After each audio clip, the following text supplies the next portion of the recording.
bonjour à tous, merci d'être venus. Vous êtes ici donc à la direction des lanceurs du CNES et je vais tout de suite passer la parole à Michel Faup qui a organisé ces journées de l'innovation, ces matinales des idées et qui vient de la direction de l'innovation du CNES. À Michel.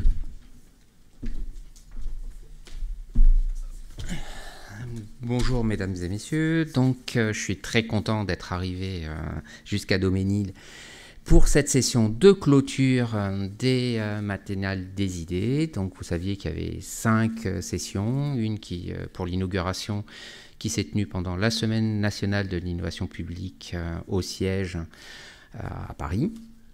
Et 3 qui se sont déroulées dans les 2 semaines qui précèdent pour Toulouse. Et nous sommes donc dans la 5e session. Ça, c'était prévu pour une semaine, donc les 5 jours de la semaine ouvrables. Et donc je trouve que c'est très très bien de clore de nouveau à Paris comme un cycle. On avait prévu initialement aussi de faire une session au CSG, mais le CSG était très très chargé avec les lancements qui avaient lieu et donc m'avait demandé de les épargner pour cette première session des matinales des idées.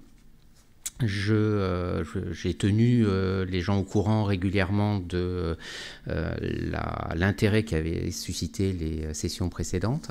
Et effectivement, j'apprends qu'il y a plus de 8000 personnes qui sont allées regarder sur YouTube la vidéo de la première des sessions. Les autres sessions sont elles aussi relativement visitées et il y a aussi pas mal de commentaires sur YouTube. Donc j'espère que notre dernière conférence va avoir le même succès. En tout cas, moi je suis très intéressé par le titre qu'elle a, donc qui est simple et déterministe veut-il dire prédictible? Donc ça c'est le thème. La question était, pensez-vous qu'il soit toujours possible de comprendre intuitivement le fonctionnement d'une machine si elle est simple? Voilà. Et effectivement, la question a l'air simple, mais je pense que nous allons être surpris. Et je suis heureux donc d'accueillir Hervé Svirn pour cette conférence. Il est physicien et épistémologue. Il est directeur de recherche dans différents laboratoires de recherche du CNRS et président du Collège de physique et de philosophie. Son thème de recherche, ce sont les systèmes complexes et la philosophie de la physique quantique, ce qui effectivement ouvre quelques perspectives sur la teneur et l'ambition de l'exposé que nous allons avoir maintenant. À vous.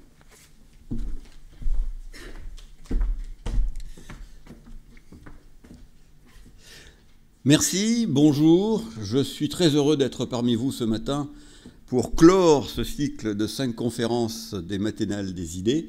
Et j'ai eu l'occasion de visionner les 4 conférences données par mes collègues précédemment, et je les ai toutes trouvées passionnantes.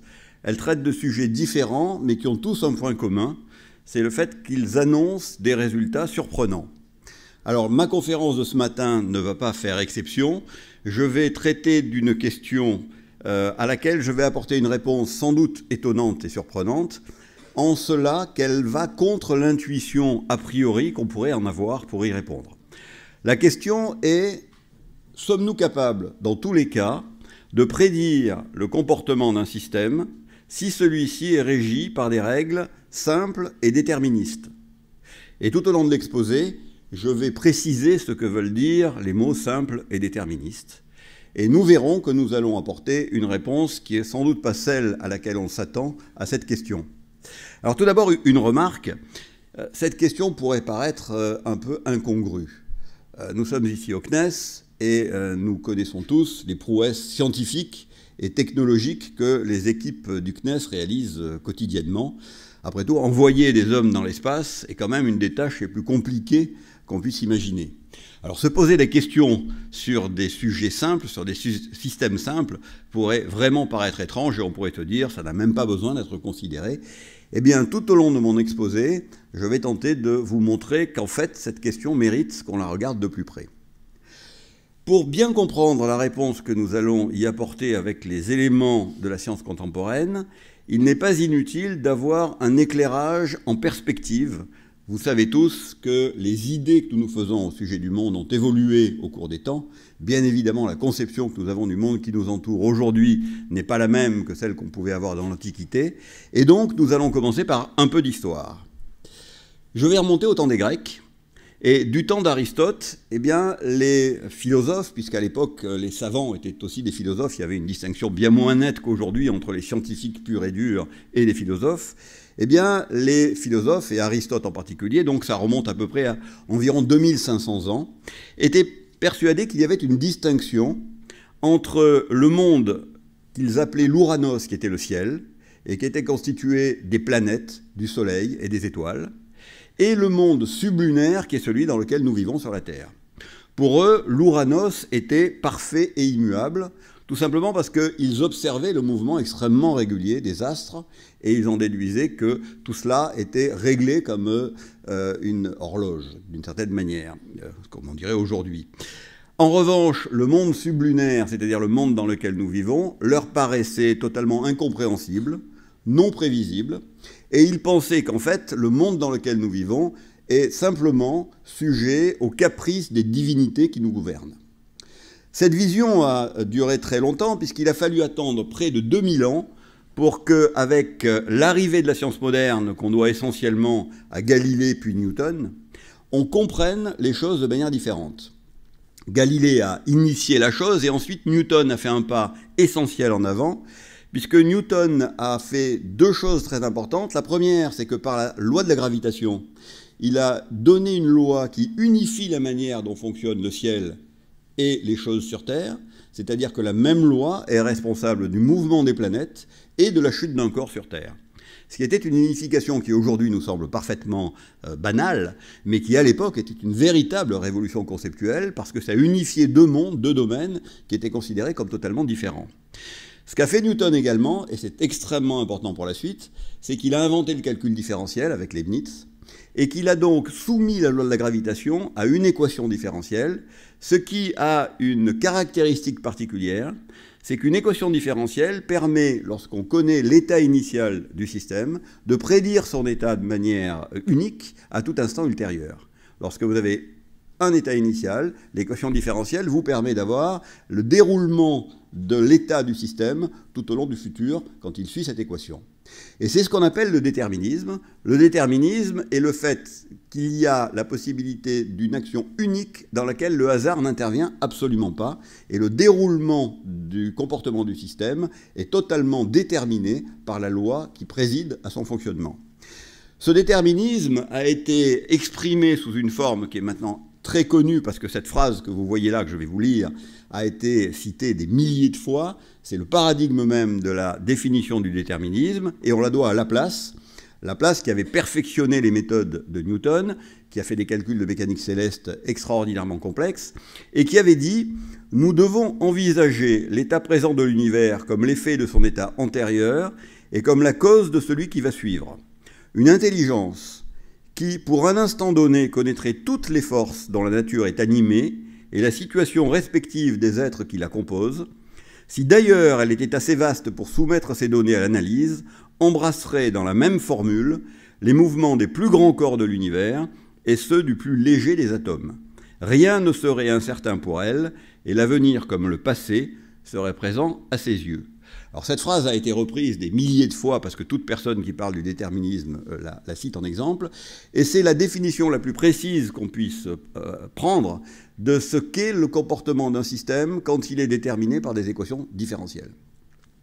Cette vision des choses nous fait donc passer d'un état à l'époque des Grecs où on avait une vision chaotique du monde, selon laquelle ce qui se produit autour de nous n'est dû qu'aux caprices de forces qui nous échappent, et pour les Grecs, c'était les divinités qui nous gouvernent, à une vision qui est une vision d'ordre parfait, où tout est régi par des lois qui nous sont accessibles, et qui permettent de calculer, en tout cas en principe, l'évolution de tout système, et même de l'univers dans son ensemble, pour l'éternité. Alors ça, c'est la vision qu'avaient les savants à la fin du XIXe siècle, qui était relativement consensuelle à la fin du XIXe siècle. Cette vision-là est évidemment très rassurante, puisqu'elle donne à l'homme le pouvoir de tout comprendre, et en principe au moins, de tout calculer. Laplace n'était pas naïf, il savait bien sûr, comme il le dit dans sa citation, que pour être capable de calculer effectivement le futur de l'univers, il faudrait être capable de prendre en compte la totalité des éléments de l'univers, et évidemment cet univers est trop vaste pour que nous soyons capables, nous en tant qu'êtres humains, d'en appréhender la globalité.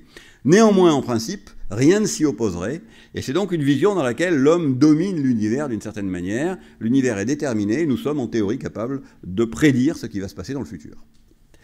Alors cette vision a été d'une part liée au déterminisme et à la prédictibilité, mais elle est associée aussi à quelque chose qui va nous intéresser ce matin et dont on parle moins, c'est le fait que des lois simples sont associées à des comportements simples. Dit à l'envers, c'est souvent présenté comme cela, quand on observe quelque chose de compliqué, on suppose que la cause de ce compliqué est elle-même compliquée. Et en réalité, nous allons voir que les choses ne sont pas tout à fait comme cela. Il y a eu un premier choc qui s'est produit, qui a commencé à ébranler cette vision rassurante de la fin du XIXe siècle. Ce premier choc est dû à Poincaré. Poincaré, en 1889, a gagné le prix qui avait été proposé par le roi Oscar II de Suède pour traiter ce qu'on appelle le problème des trois corps. Le problème des trois corps est tout simplement le problème qui consiste à être capable de calculer la trajectoire de trois masses en interaction gravitationnelle.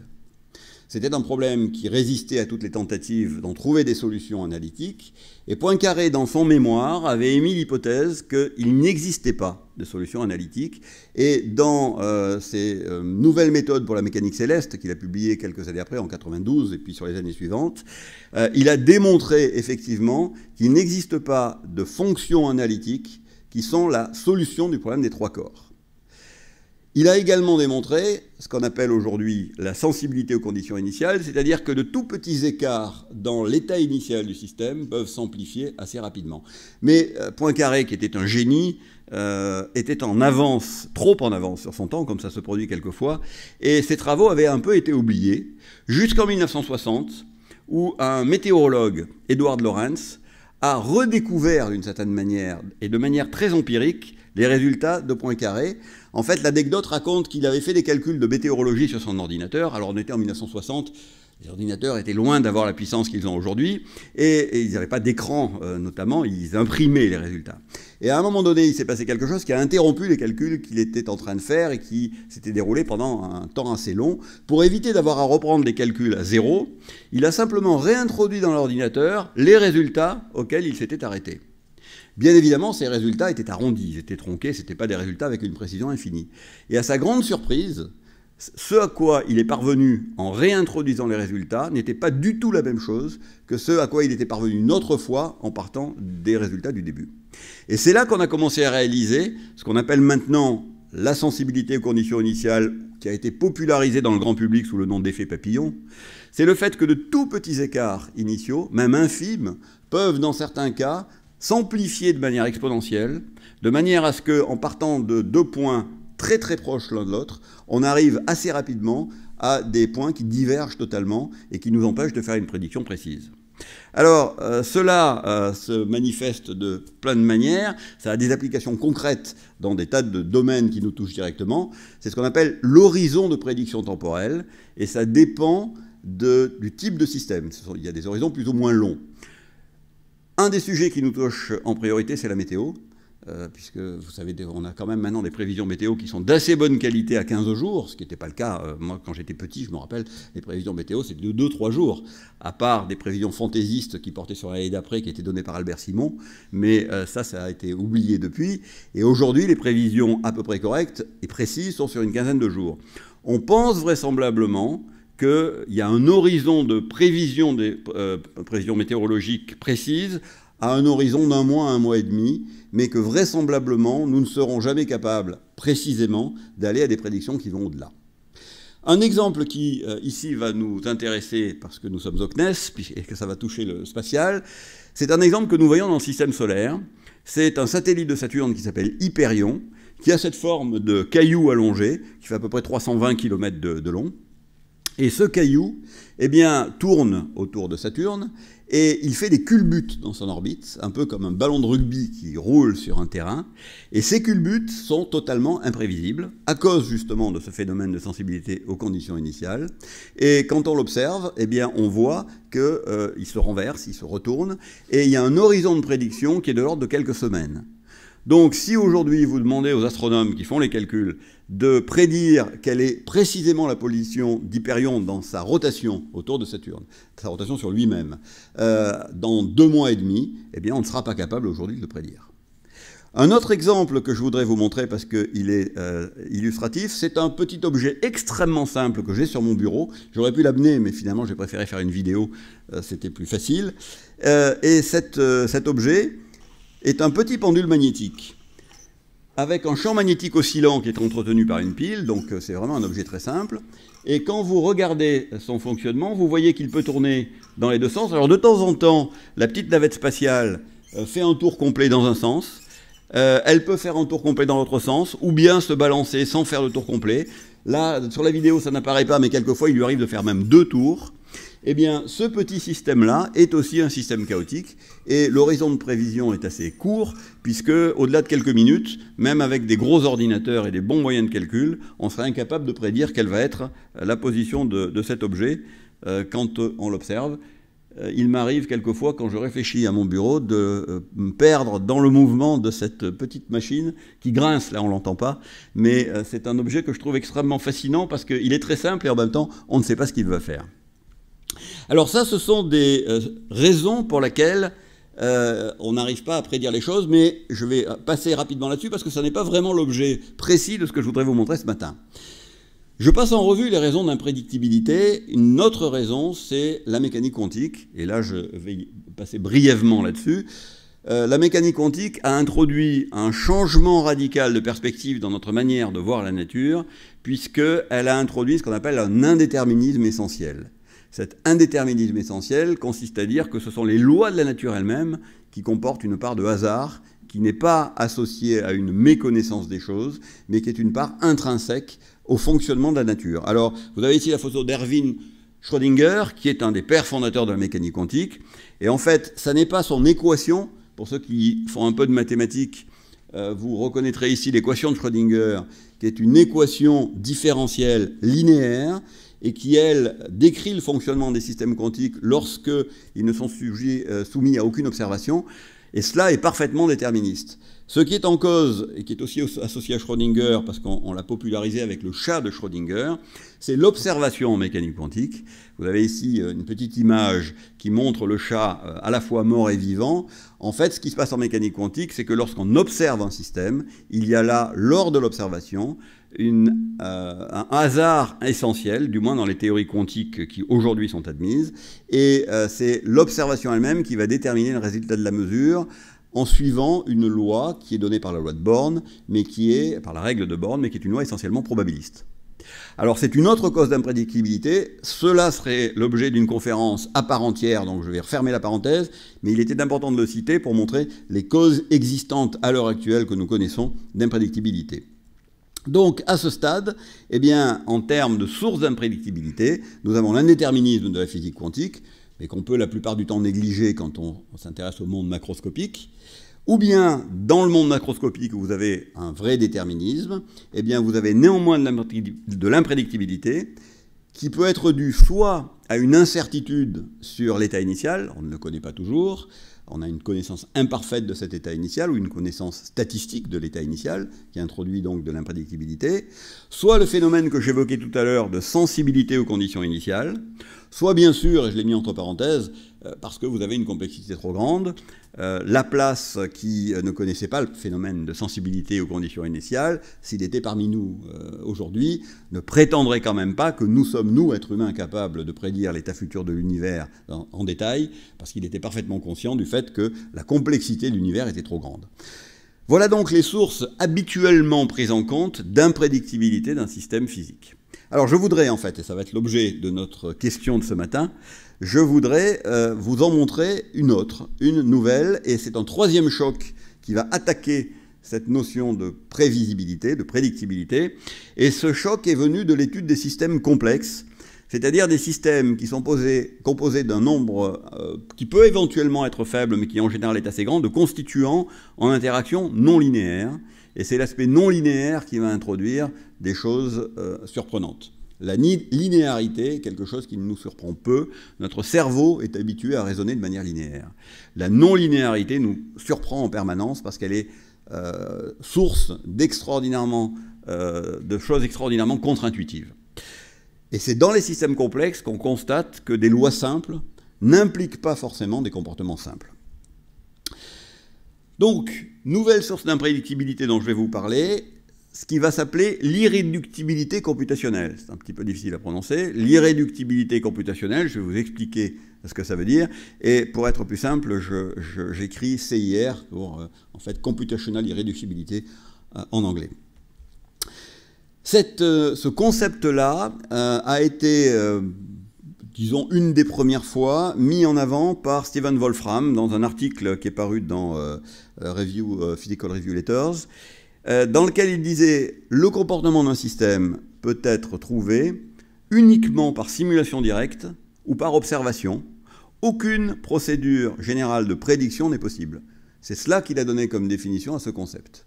Alors cette définition est assez vague et assez ouverte, et des travaux sont nécessaires pour la préciser, mais l'idée est qu'il est absolument nécessaire de simuler le système et de l'observer pour savoir ce qui va se passer, qu'on n'a pas de moyen de savoir l'issue du système. Et donc prédire dans ce sens-là, eh bien, signifie quoi? Prédire signifie connaître le résultat d'une certaine manière avant le système lui-même. On vous montre le système, on vous donne les règles qu'il suit, et on vous dit qu'est-ce qu'il va faire. Si vous êtes capable de faire ça, on va dire que vous êtes capable de prédire le système. Donc d'une certaine manière, il s'agit de calculer plus vite que le système. Alors évidemment, il ne s'agit pas de parler de la vitesse de l'ordinateur que vous allez utiliser, parce que ça peut accélérer très vite, mais il s'agit en fait de trouver des raccourcis.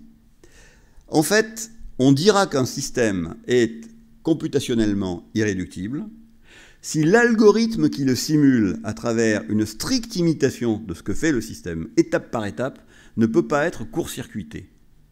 Donc on ne peut pas avoir de raccourci pour directement aller à l'étape n, ou au temps t plus ce qu'on veut, sans être passé par l'ensemble des étapes que le système lui-même a suivies. Le seul moyen de savoir ce qui se passe à l'étape n est de suivre pas à pas le processus qui se déroule jusqu'à arriver à l'étape n. Il n'existe pas de raccourci. Et c'est dans ce sens-là que j'emploierai ce matin le mot prédictible. S'il existe un raccourci, je dirais c'est prédictible. S'il n'en existe pas, je dirais ça n'est pas prédictible.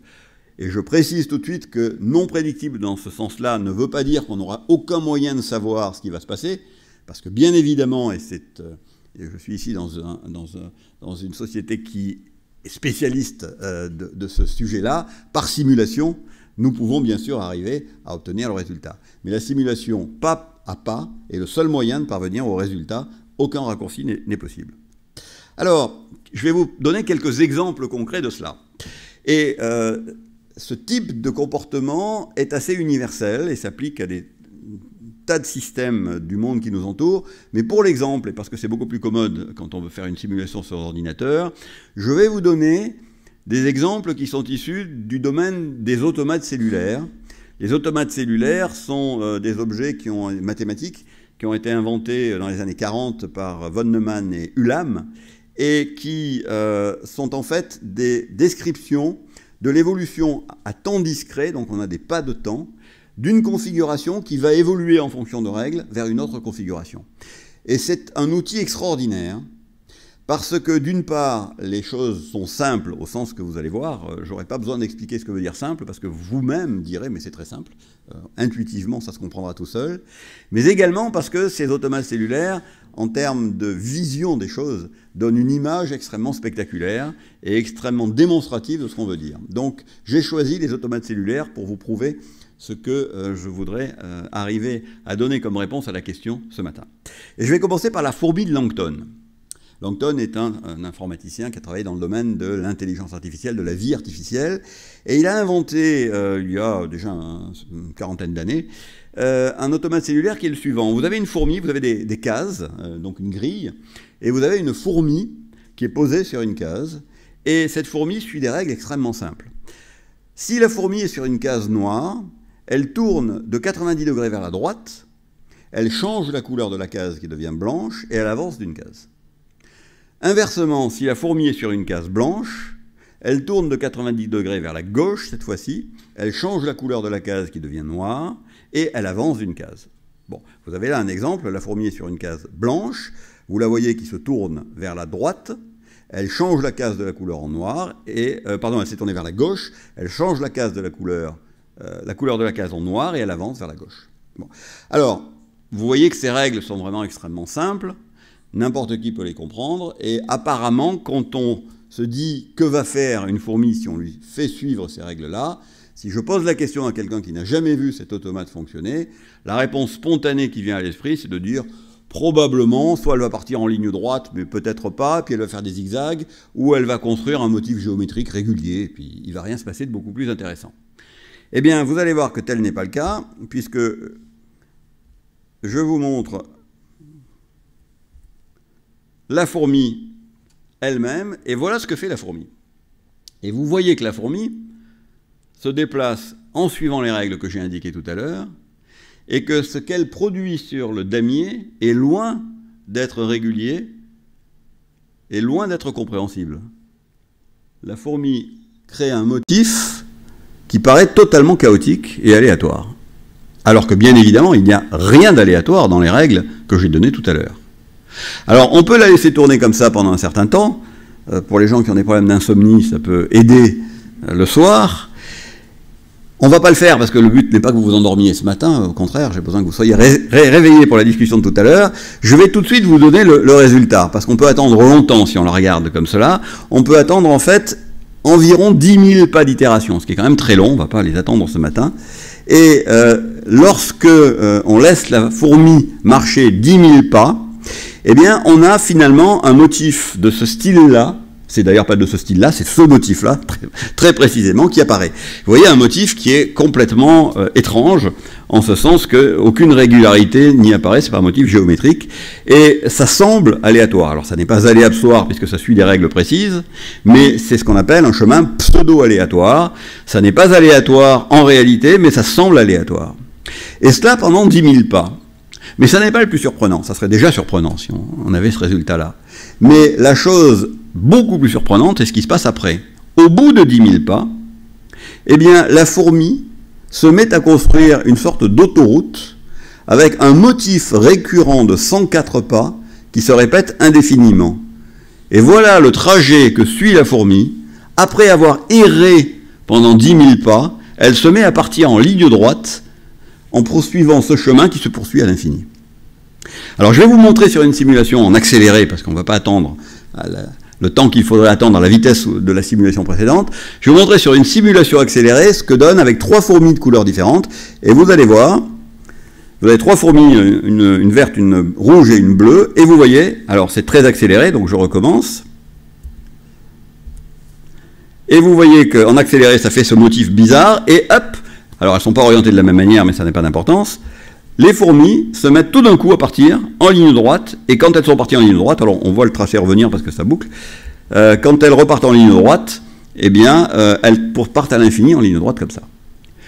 Alors, ça déjà, c'est une chose qui est absolument incroyable, parce qu'on a des règles qui sont d'une simplicité archangélique, il n'y a aucun hasard dedans. La fourmi commence par faire un trajet pendant 10 000 pas, et 10 000 pas c'est long. Si on n'avait pas d'ordinateur, on aurait été incapable de découvrir cela. Imaginez-vous simuler ça à la main, très vite on se serait lassé. Heureusement que nous avons aujourd'hui les ordinateurs. D'ailleurs, tout ce que je suis en train de dire ne serait pas possible si on n'avait pas les ordinateurs pour faire des simulations. Ce que je dis a donc été découvert à la fin du XXe siècle, mais les savants des siècles précédents ne pouvaient en avoir aucune idée, parce que sans ordinateur, bien évidemment, on ne pourrait pas découvrir ces choses-là. Et donc la fourmi de Langton fait apparaître une autoroute, et cette autoroute est totalement imprévue, elle est imprédictible, et en fait, le seul moyen que nous connaissons à l'heure actuelle de savoir ce que cette fourmi va faire cette autoroute, eh bien c'est comme je l'ai fait tout à l'heure, de lancer une simulation et d'observer ce qui arrive. Et on cherche même, c'est un problème mathématique ouvert aujourd'hui, personne n'est arrivé à le démontrer, mais on cherche même à démontrer qu'il est impossible de prédire à l'avance, au seul vu des règles que suit la fourmi, qu'elle va se comporter comme ça. On a donc un système ici qui est extrêmement simple, dans lequel le hasard n'a aucune place, et dans lequel nous avons un comportement extrêmement surprenant qu'on est incapable de prédire. Seul moyen de le savoir, c'est de lancer une simulation. Alors, je vais prendre un deuxième exemple, toujours dans le domaine des automates cellulaires, c'est celui des automates cellulaires monodimensionnels à plus proches voisins. Alors, sous ce terme un peu compliqué, se cache quelque chose en fait très simple. Cette fois-ci, l'état de l'automate, c'est chaque ligne. Donc, les lignes qui s'empilent les unes sous les autres sont en fait la ligne 2 est l'étape numéro 2, la ligne 3 est l'étape numéro 3, et on visualise comme ça la totalité des états qui s'empilent les uns sous les autres. Et les règles qui sont données sont très simples, elles aussi. On détermine la couleur de la case du dessous en fonction de la couleur des 3 cases du dessus. Et vous avez en haut les règles que va suivre cet automate qui s'appelle 158. Je vais tout de suite vous expliquer pourquoi, selon une numérotation qui est due à Wolfram. Si vous avez en haut 3 cases blanches, eh bien, vous voyez que la case du dessous va être une case blanche. Si vous avez 2 cases blanches et une case noire, la case du dessous va être une case noire, etc., etc. Jusqu'à 3 cases noires, vous avez une case noire en dessous. Et vous voyez qu'il y a évidemment 8 possibilités pour les 3 cases du dessus. Ça peuvent être toutes blanches, 2 blanches, une noire, etc., etc., jusqu'à 3 noires. Et comme à chaque fois, vous pouvez avoir en dessous une case blanche ou une case noire, il y a 2 puissance 8 possibilités de règles. Donc vous avez 256 automates cellulaires monodimensionnels à plus proches voisins. Et la numérotation est simple, c'est tout simplement que vous écrivez les règles comme je les ai écrites ici, et qu'ensuite, dans l'ordre bien évidemment des cases du dessus, et vous obtenez ensuite un nombre en binaire qui vous donne le numéro de la règle entre 1 et 256. Donc ça c'est la règle 158, et vous voyez que cet automate, qui est donc décrit par les règles, les 8 règles qui sont au-dessus, eh bien produit un motif géométrique relativement simple. Un deuxième automate qui lui aussi produit un motif relativement simple, c'est l'automate qui suit la règle 90, qui est exactement du même type que les règles précédentes, et vous voyez que ça vous produit un joli motif géométrique, et on n'a aucune difficulté à prédire ce qui se passe, puisque c'est tellement régulier, qu'en réalité, si je veux connaître la ligne numéro 1000, par exemple, eh bien j'ai un calcul assez simple à faire, qui me donne directement la ligne numéro 1000. Donc on pourrait intuitivement se dire, tous les automates de ce type-là vont être du même genre. Ça va produire soit des motifs géométriques, soit des lignes droites, soit des choses comme ça. Eh bien, pas du tout. Je vous montre ici l'automate qui est la règle 30, qui est, sur le plan de la forme, rigoureusement identique aux 2 automates que je viens de vous montrer. Eh bien, cet automate règle 30 a une configuration, alors là, il y a peu d'itérations, mais si on en montre un peu plus, on le voit encore plus clairement. Vous voyez que les configurations qui s'enchaînent sont beaucoup moins régulières, et on peut même démontrer, ça a été démontré, que si vous prenez une colonne donnée et que vous regardez l'alternance entre les cases blanches et les cases noires, en disant que c'est un 1 et un 0, eh bien, vous avez une apparence de hasard. C'est-à-dire que, apparemment, c'est identique au lancer d'une pièce à pile ou face, l'alternance des cases blanches et noires. Alors, ça n'est encore une fois pas vraiment aléatoire, puisque ça suit des règles précises, mais c'est du pseudo-hasard. On a vraiment l'impression de simuler du hasard. Et un exemple encore plus frappant, et là je vous le montre avec une échelle un peu plus éloignée, de manière à avoir plus d'itérations, c'est l'automate règle 110, qui est un automate célèbre, je vais tout de suite vous dire pourquoi, et dont vous voyez dans la partie qui est à droite que véritablement il y a une sorte des grumeaux qui s'agglomèrent, mais d'une manière qui est complètement imprévisible. Et cet automate est célèbre, d'abord parce qu'il a un aspect imprévisible de ce type-là, mais ensuite parce qu'il a été possible de démontrer qu'il a ce qu'on appelle la propriété d'universalité. La propriété d'universalité pour les informaticiens, c'est celle qui permet en fait de réaliser n'importe quel calcul comme une machine de Turing. Et selon des codages appropriés, il est possible d'utiliser des automates pour faire des calculs, et l'automate règle 110, moyennant des codages appropriés, a la puissance de calcul équivalente à celle d'une machine de Turing. Et pour ceux qui connaissent un peu le domaine, ça serait le sujet d'encore une autre conférence, parce qu'on ouvre des portes à chaque fois sur des sujets et des pans entiers de la connaissance, mais les machines de Turing sont l'archétype de ce que représente un ordinateur universel aujourd'hui. Nos ordinateurs sont plus rapides, bien sûr, que les machines de Turing, pour ceux qui savent ce que c'est, mais ils ne font rien de plus que des calculs qui sont possibles, qu'on peut faire sur une machine de Turing. Eh bien, cet automate-là a les mêmes capacités de calcul, avec la puissance en moins, bien sûr, mais les capacités de calcul sont les mêmes pour cet automate et pour un ordinateur dont nous disposons aujourd'hui.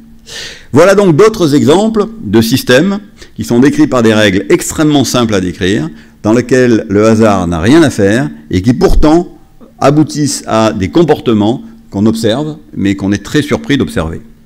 Je vais terminer mes exemples par un automate qui, lui, est extrêmement connu parce qu'il a été très popularisé dans beaucoup de journaux de vulgarisation, qu'on appelle le jeu de la vie de Conway.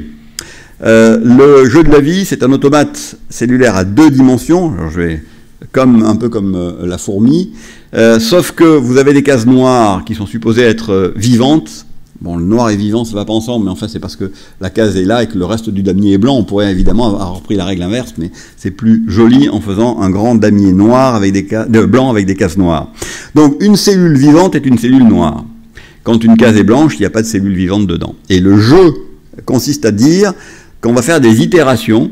On part d'une configuration initiale qui est donnée, et la règle est la suivante: une cellule morte, c'est-à-dire une cellule blanche, qui possède exactement 3 voisines vivantes, c'est-à-dire noires, elle devient vivante. Donc, elle passe de blanc à noir. On dit elle naît par analogie. Conway avait voulu prendre ces règles par analogie à la vie.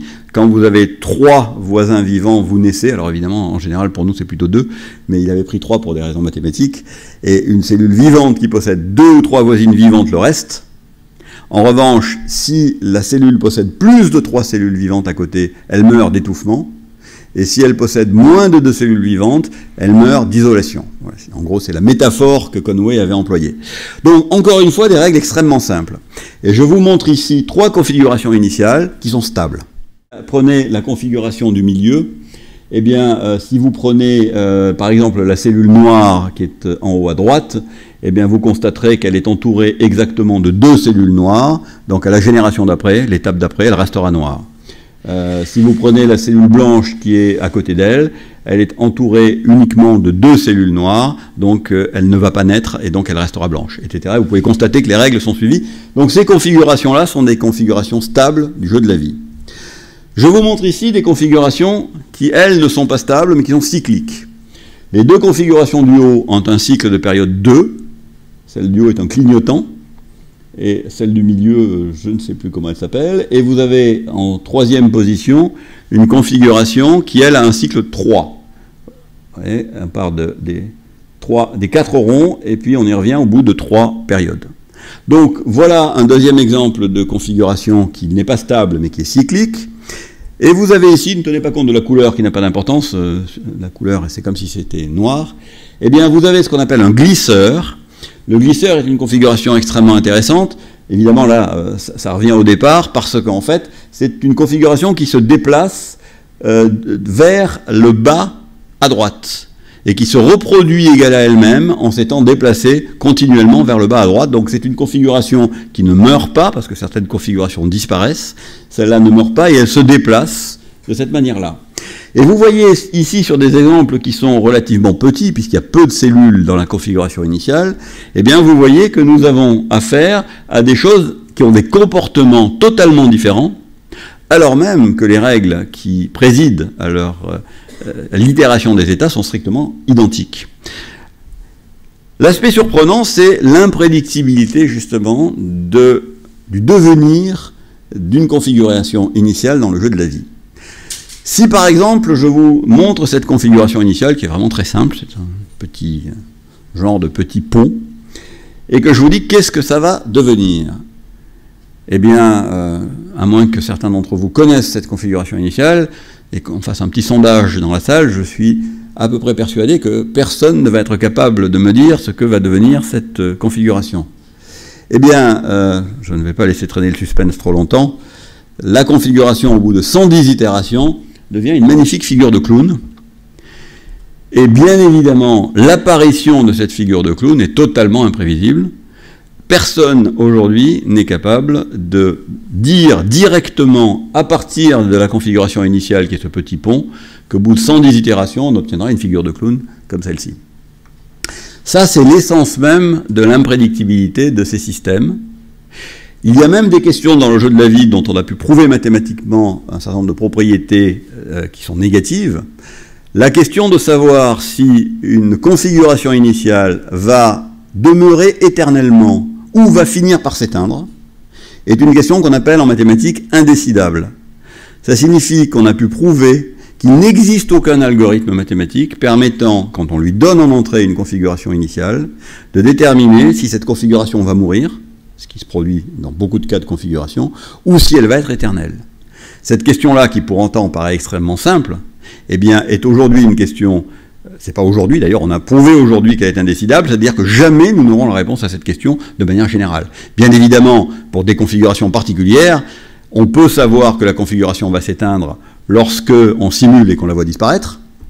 En revanche, et c'est dans ce sens-là que ça marche, une configuration qui est éternelle, nous ne pouvons pas le savoir, sauf dans des cas où c'est cyclique, parce que là, si c'est cyclique, on sait que ça ne s'arrêtera jamais. Mais pour des configurations qui ne sont pas cycliques, vous avez beau faire une simulation qui vous montre au bout d'1 milliard d'itérations, ce qu'on peut faire avec des ordinateurs, qu'elle est toujours là, ça ne prouve pas qu'elle ne s'éteindra pas à la milliardième itération.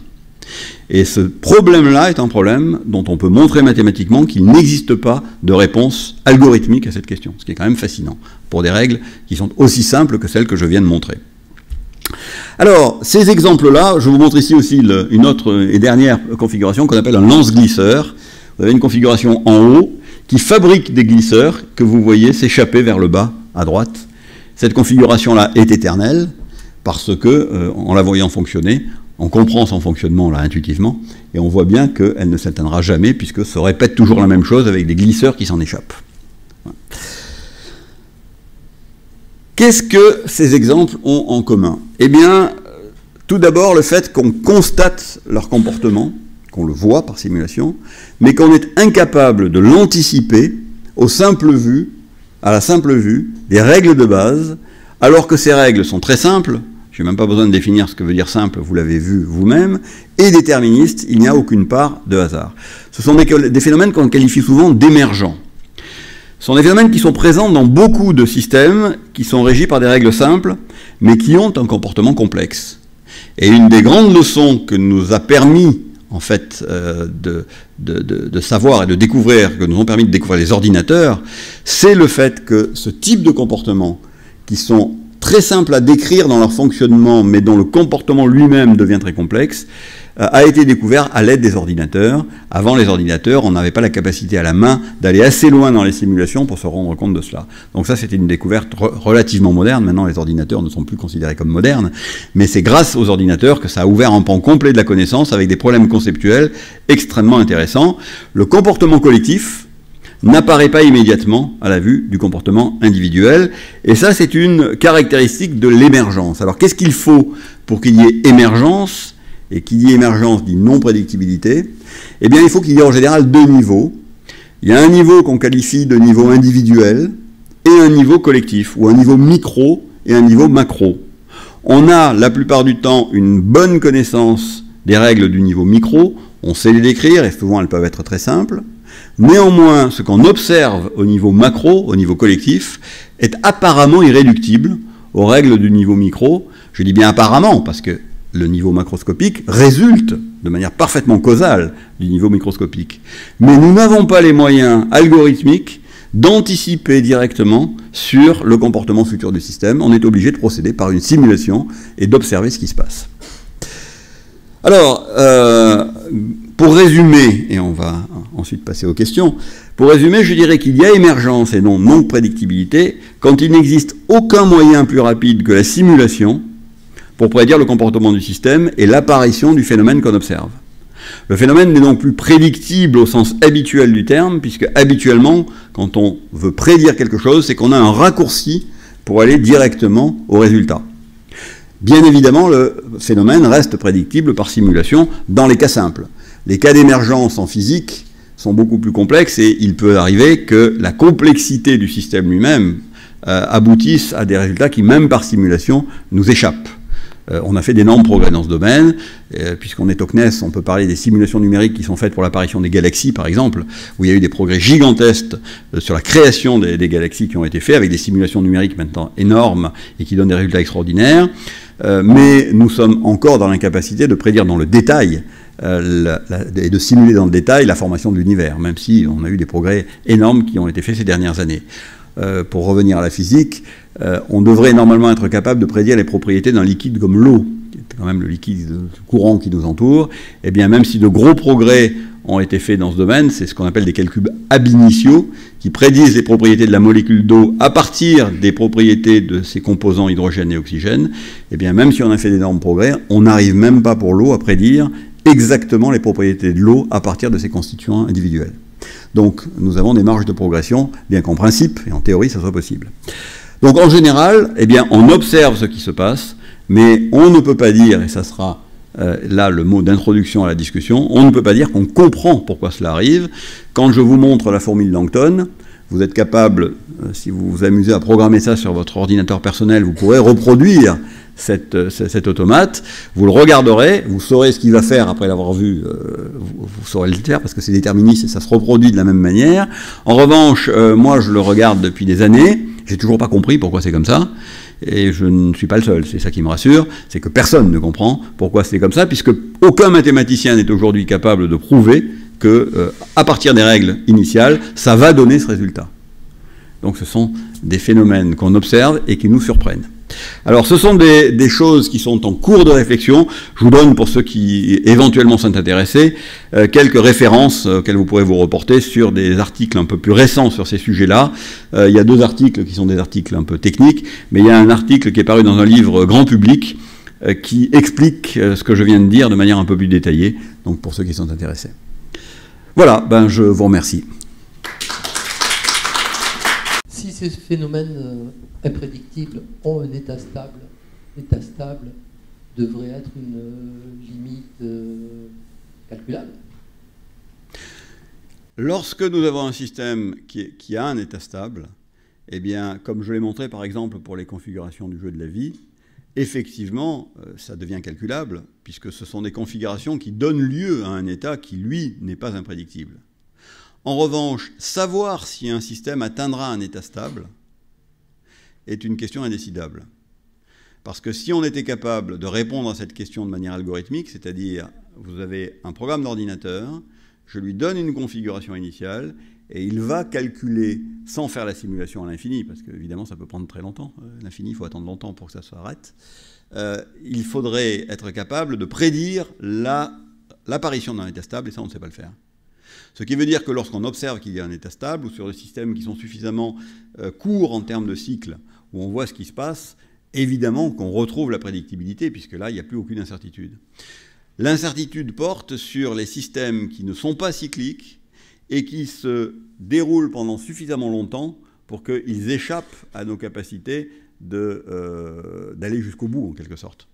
Si, en faisant des simulations sur l'ordinateur, au bout, je vais dire un nombre quelconque, mais de 10 puissance 15 simulations, on n'a toujours rien vu apparaître de stable, eh bien on ne sait pas si en fait, à la 10 puissance 20e itération, le système va disparaître, ce qui peut se produire, ou si brusquement il va se stabiliser, comme la formule de Langton. Vous voyez, la formule de Langton, c'est 10 000 itérations. 10 000, ce n'est pas un nombre énorme, mais à la main, on ne le ferait pas. Mais en mathématiques, il y a des cas où les constantes qu'on est amené à citer, à partir du moment où un système commence à adopter un comportement identifié, peuvent être astronomiques, avec des nombres qui défient toute l'imagination.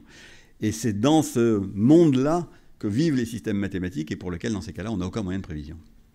Oui, mais la nature aussi travaille comme ça.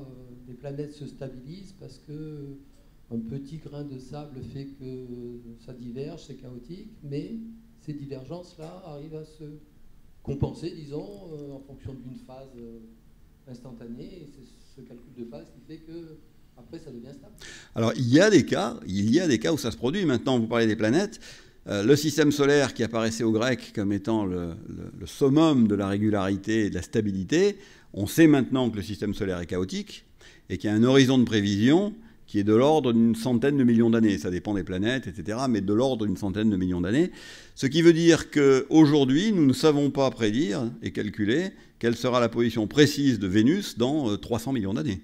Ça échappe à tout calcul, à cause du phénomène, cette fois-ci, de sensibilité aux conditions initiales. Ça n'est pas lié à l'irréductibilité computationnelle. C'est le phénomène de sensibilité aux conditions initiales. Ce qui veut dire qu'on ne sait même pas si la Terre, dans 1 milliard d'années, ne va pas s'échapper de son orbite. Donc, même pour des systèmes physiques aussi stables, apparemment, mais c'est une illusion temporelle d'optique, même pour des systèmes aussi stables que les planètes, eh bien, nous n'avons aucune certitude sur le futur lointain.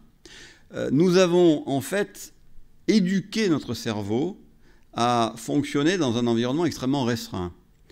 Dans un environnement où nous linéarisons les choses, parce qu'en première approximation autour de nous, les choses semblent linéaires.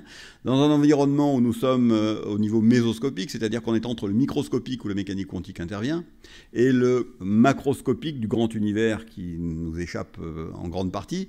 Et dans ce petit morceau de l'univers dans lequel nous vivons, nous avons une éducation de notre cerveau qui nous laisse penser intuitivement qu'en fait les choses se comportent comme on voit qu'elles se comportent autour de nous.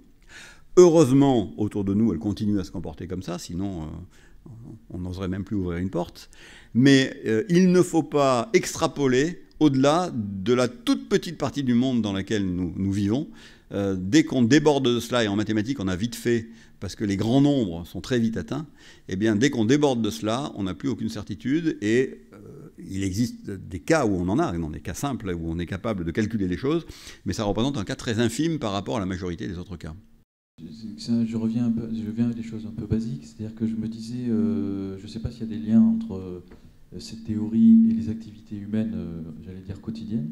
Ce que je voulais juste savoir, c'est est-ce que vous avez des exemples, des illustrations d'activités humaines, industrielles, organisations, etc., qui ont bénéficié de ces théories, de simulation, etc. Voilà. Oui, alors la réponse est très clairement oui. J'ai parlé tout à l'heure des systèmes complexes, puisque c'est de ce domaine-là que viennent ces idées. La science des systèmes complexes, en fait, qui est un héritage, maintenant on appelle science des systèmes complexes ou science de la complexité, un héritage de l'ancienne recherche opérationnelle, de l'intelligence artificielle, etc. On a mis dans un grand chapeau système complexe tout cela. Et la terminologie système complexe, en fait, est née dans les années 80, principalement dans un endroit, puis elle s'est diffusée dans le monde entier ensuite, qu'on appelle le Santa Fe Institute, qui est une université qui a été créée aux États-Unis au début des années 80, et à l'intérieur de laquelle un certain nombre de scientifiques américains de différentes disciplines se sont mis ensemble pour étudier les systèmes qu'ils appelaient complexes au sens composé d'un grand nombre de constituants en interaction non linéaire, et pour les étudier de manière interdisciplinaire. Il y avait des mathématiciens, des physiciens, des biologistes, des économistes, des éthologistes, etc. Et ils ont créé en quelque sorte cette discipline en montrant que les systèmes complexes, ceux que je viens de montrer, mais aussi ceux qui nous entourent, parce que le monde n'est fait que de systèmes complexes. Les sociétés humaines sont des systèmes complexes. Internet est un système complexe. Un embouteillage est un système complexe. Un marché financier est un système complexe. Et tous ces systèmes-là, qui apparemment sont différents, en réalité ont des points communs et peuvent être étudiés avec des outils communs. Et c'est ces outils-là qui ont été bâtis dans ces années-là, au début au Santa Fe Institute, puis ensuite ça s'est évidemment diffusé dans le monde. Et l'outil principal pour étudier ces systèmes, c'est justement un peu ce que j'ai montré là, mais dont je n'ai pas donné le nom, qui s'appelle la simulation à base d'agents. En fait, ce qu'on a mis en évidence, c'est que la bonne vieille méthode newtonienne consistant à écrire des équations différentielles, qui est encore très utilisée dans beaucoup de domaines, parce qu'il y a des domaines, bien sûr, où elle marche très bien, notamment dans le domaine continu, eh bien, cette bonne vieille méthode se heurtait à des difficultés qu'on n'arrivait pas à surmonter dans le cas de ce type de système constitué d'éléments dont on connaît bien comment ils interagissent entre eux, mais dont on cherche à prédire le comportement que collectivement ils adoptent. Et les équations différentielles ne sont pas l'outil adapté pour décrire ce type de comportement. Et c'est la simulation à base d'agents qui a été mise en avant. Cette simulation consiste à écrire un programme qui va simuler au niveau des agents qui constituent le système. Alors on parle d'agents, ça peut être des agents humains, mais tout à l'heure, les cellules dans le jeu de la vie sont des agents. L'agent, c'est le constituant du système. Eh bien, on va écrire un programme qui va simuler le comportement individuel de chaque agent en interaction avec les agents avec lesquels ils communiquent. Et ensuite, eh bien, on va tout simplement regarder la simulation se dérouler et constater le résultat. Et c'est aujourd'hui l'outil primordial qu'on utilise lorsqu'on veut faire des simulations pour ce type de problème. On a la possibilité d'avoir des outils extrêmement sophistiqués, à condition que le modèle qu'on a fait au départ, bien évidemment, soit bon, puisque comme d'habitude, quand on fait une simulation, si le modèle de départ n'est pas bon, on aura des résultats qui ne veulent rien dire.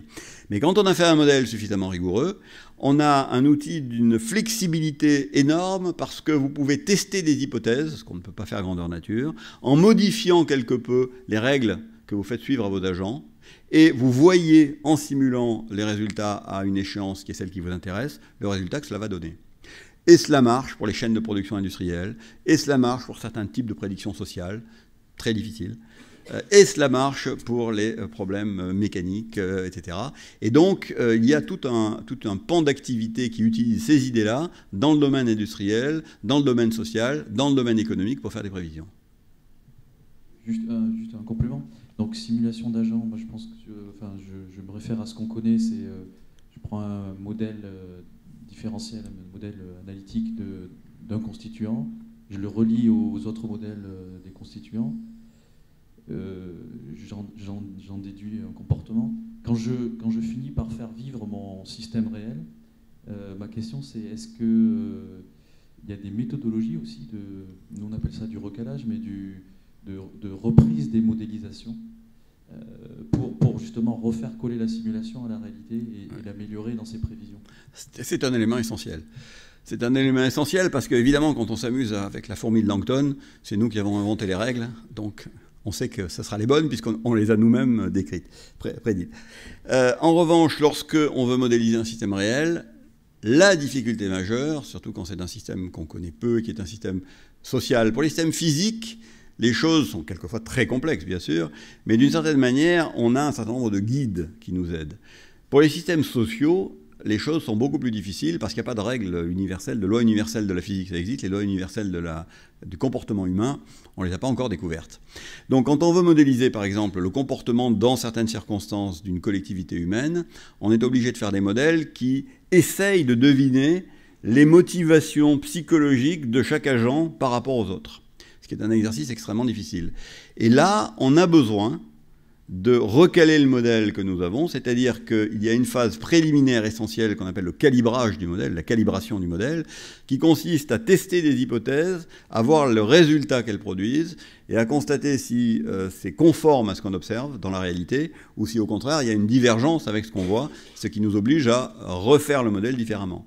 Et cette phase-là, qui n'est pas scientifiquement une méthodologie déterminé, il n'y a pas de règle générale qui permet de dire je suis cette méthode et puis je suis sûr d'arriver au bout, qui est un peu un art en fait, et puis de l'expérience, et c'est empirique, est une étape essentielle à chaque fois qu'on réalise une simulation basée sur un modèle, surtout dans des cas extrêmement difficiles comme la modélisation humaine, mais c'est vrai aussi dans le cas des modèles physiques, parce que dans certains cas, pas dans les cas simples, mais dans les cas un peu complexes de systèmes physiques là plus compliqués, on peut aussi se poser des problèmes pour savoir quelle est la bonne modélisation. Je pense au domaine de l'aéronautique, par exemple. Alors, on s'éloigne des systèmes simples, parce qu'évidemment, un avion, ou encore plus une navette spatiale, là, pour le coup, ce ne sont plus du tout des systèmes simples. Mais la modélisation qu'il convient d'en faire est ce qu'on appelle de la modélisation multiphysique, parce qu'elle doit prendre en compte la totalité des propriétés de l'objet en question, et ces propriétés ne sont pas juste électromagnétiques, par exemple, ce sont des propriétés mécaniques, des propriétés acoustiques, des propriétés électromagnétiques, etc., etc. Et lorsqu'on veut mettre ensemble tous ces pans de la connaissance physique que nous avons et qui isolément fonctionnent bien, mais qu'on veut les utiliser simultanément pour décrire un objet réel, on se heurte à des difficultés conceptuelles et pragmatiques qui sont assez importantes. Et ça, c'est effectivement quelque chose dans lequel il y a eu énormément de progrès. On est aujourd'hui capable, dans l'aéronautique, de faire des maquettes numériques extrêmement abouties des nouveaux avions, ce qui économise et du temps et de l'argent, ce qui aurait été impensable il y a encore une vingtaine d'années. Et on continuera à faire des progrès, mais ça passe par ce que vous dites, à savoir évidemment une calibration des modèles qu'on utilise. Merci. J'ai une question personnelle. Vous avez parlé donc de système déterministe. Maintenant, la fourmi de Langton aurait pu avoir une décision probabiliste. Donc la loi est simple, mais malgré tout, elle est probabiliste, donc ça rajoute un niveau de complexité, mais qui nous rapproche des systèmes réels, dans lesquels la décision n'est pas connue systématiquement.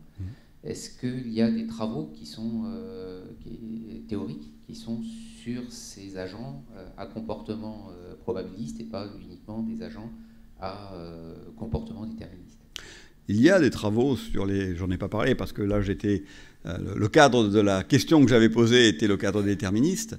Mais bien évidemment, le cadre déterministe est un peu idéal parce que dans la réalité, les choses sont souvent non pas indéterministes au sens essentiel de la mécanique quantique, parce que ça, dans la plupart du temps, dans le monde qui nous entoure à cause de la loi des grands nombres, l'incertitude probabiliste de la mécanique quantique est gommée, donc on peut faire comme si nous étions dans un monde déterministe. En revanche, nous sommes très souvent en situation d'incertitude, de la connaissance précise de l'état, ou des facteurs qui peuvent éventuellement intervenir et auxquels on n'aurait pas pensé. Ce qui cause un aléa qui n'est pas essentiel au sens où c'est la nature des choses qui est comme ça, mais qui est due à notre incapacité à prendre en compte la totalité des paramètres. Alors oui, il y a des travaux, bien sûr, puisque c'est extrêmement important quand on fait un travail en réalité. Il y a des modèles de ce type de choses, il y a des modèles bayésiens notamment qui ont un moyen de calculer des probabilités a priori et de les mettre à jour en fonction d'événements qui arrivent. Il y a des probabilités pondérées, il y a des modèles de description des croyances subjectives que nous pouvons avoir. Il y a tout un ensemble, c'est tout un pan mathématique qui lui aussi nécessitait une conférence complète, qui décrit la manière que nous avons non seulement de traiter les probabilités, mais également de traiter, ce qui est très important pour nous, les croyances des agents. Les croyances des agents en tenant compte ou pas de la rationalité ou de l'irrationalité des croyances des agents. Et ça, c'est encore un autre sujet de conférence passionnant, c'est le fait qu'il a été possible de mettre en évidence que dans certaines situations de décision, certaines situations de choix, les agents, apparemment en tout cas, violent des conditions intuitives de rationalité. Et la question, c'est de savoir comment on peut expliquer cela.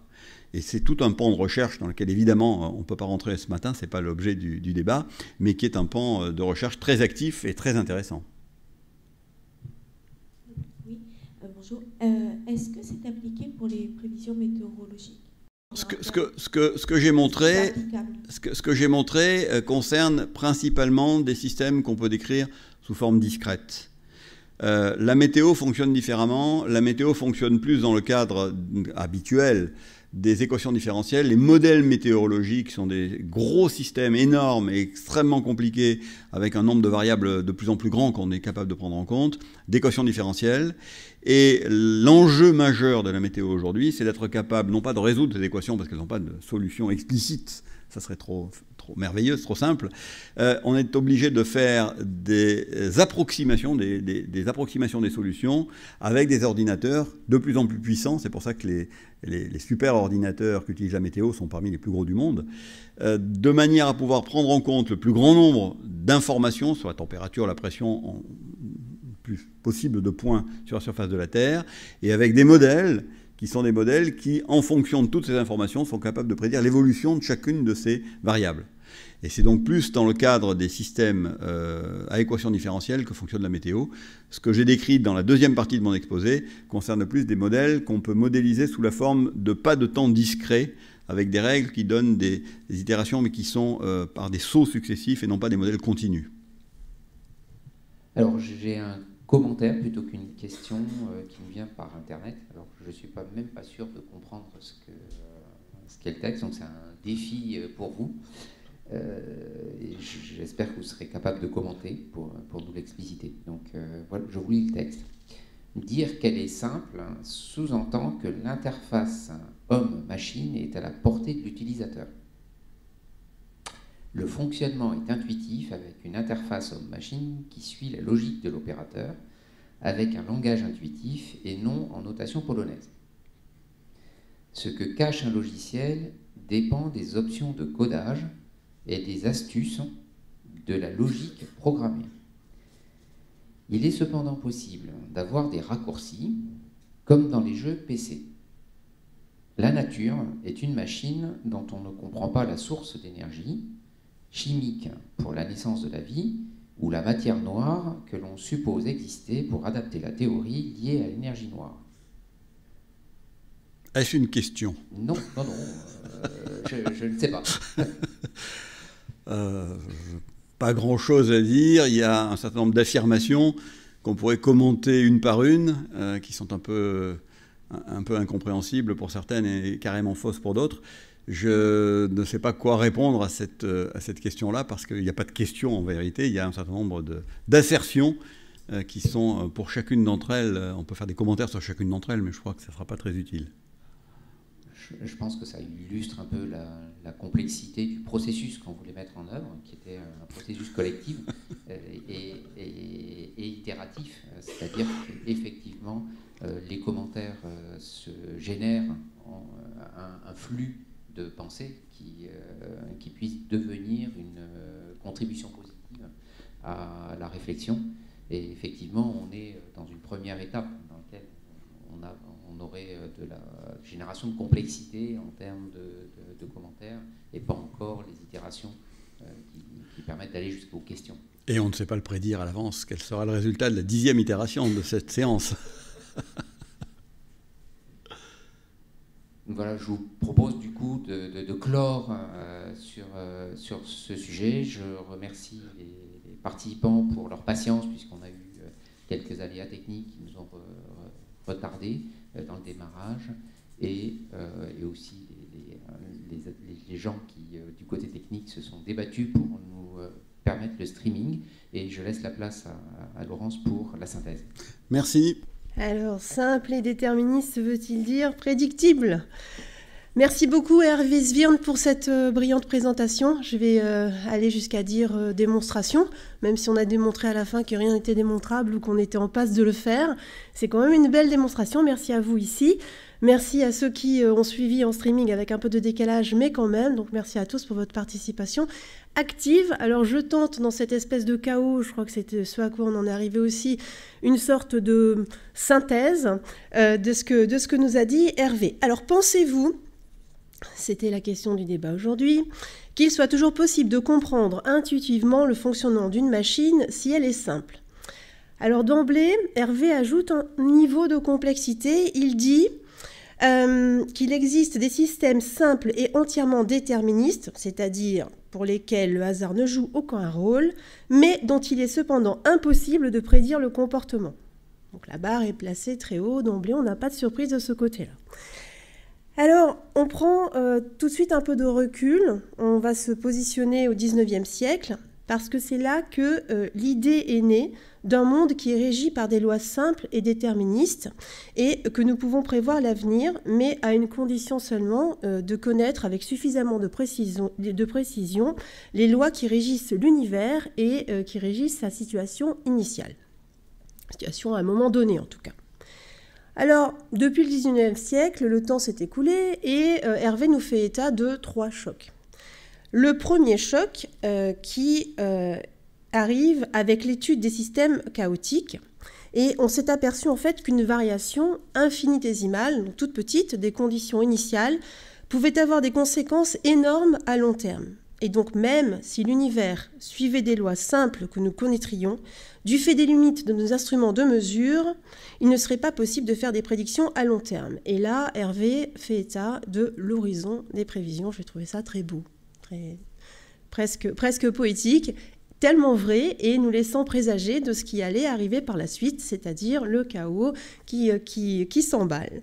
Deuxième choc, on a 3 seulement, mais 3 en suffit. Deuxième choc, la prévision quantique qui suggère que le monde, et là c'est très philosophique, est par nature imprévisible, car non parfaitement déterministe. Et en fait, cette imprédictibilité, en fait, elle est intrinsèque. Et troisième et dernier choc, c'est le choc majeur autour duquel s'articule toute la suite et le cœur du débat d'Hervé. C'est le choc qui est celui de la complexité émergente des systèmes complexes, ce qu'Hervé caractérise par irréductibilité computationnelle. On définit un système complexe, dit Hervé, comme un système constitué d'éléments simples, ces éléments simples interagissant de manière non linéaire. Et dans un tel système, On peut paradoxalement avoir des lois individuelles très simples et pour autant un comportement global impossible à prédire, autrement que par simulation, pas à pas, si j'ai bien suivi. Alors Hervé prend plusieurs exemples, je ne vais, rassurez-vous, pas en faire état ici, en tout cas pas de tous. Il prend notamment l'exemple de la fourmi de Langton qui commence par faire, et là c'est quand même un peu surprenant, 10 000 pas avant d'emprunter une voie qui est la voie de l'autoroute. Donc ça, c'est quand même assez... Enfin, moi, j'ai été vraiment fascinée par cette espèce de comportement spontané et complètement imprédictible. Il fait état ensuite du jeu de la vie de Conway. Et finalement, à la question de savoir si une configuration initiale va persister, et persister jusqu'à l'éternité ou s'éteindre, Hervé nous dit qu'il n'existe pas de réponse, et notamment pas de réponse algorithmique. Grâce aux ordinateurs, on s'est en quelque sorte un peu réveillé, nous a dit Hervé. J'ai ajouté ce petit commentaire qui m'a amusé, parce que grosso modo, avant les ordinateurs, on n'avait pas la capacité d'aller aussi loin et de s'apercevoir que finalement, on avait vraiment un mal de chien à dire ce qui allait se passer ensuite. Alors, je vais pas être très longue exceptionnellement aujourd'hui, parce qu'on a pris un petit peu de retard. Je refais juste un petit passage sur ce qui s'est produit pour les matinales des idées, auxquelles vous n'avez peut-être pas assisté, en tout cas, j'espère que vous avez suivi ou vous les suivrez. Nous avons accueilli pour le voyage interstellaire Roland Lehoucq, le 15 novembre.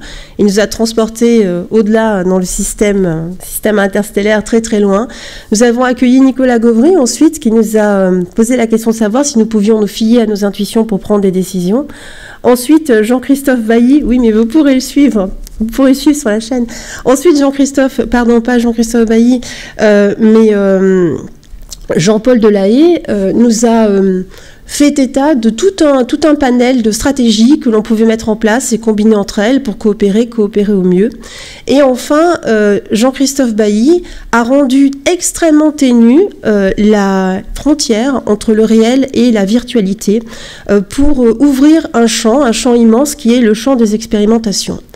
Alors pourquoi je fais ce rappel? Parce qu'en fait, j'ai pointé un point commun entre toutes ces matinales des idées qui est justement basé sur le champ de l'expérimentation et où j'ai retenu le mot émergence.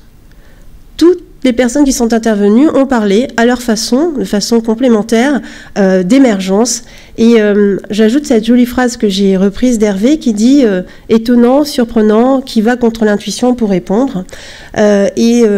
Je conclus en disant que nous avons habitué, merci Hervé pour cette jolie phrase aussi, notre cerveau a fonctionné dans un environnement extrêmement restreint et qu'il faut que l'on continue de penser, de réfléchir, d'avancer avec ce postulat, ce préalable qui est tout sauf anodin. Voilà, c'est tout pour aujourd'hui. Je vous remercie beaucoup pour votre écoute.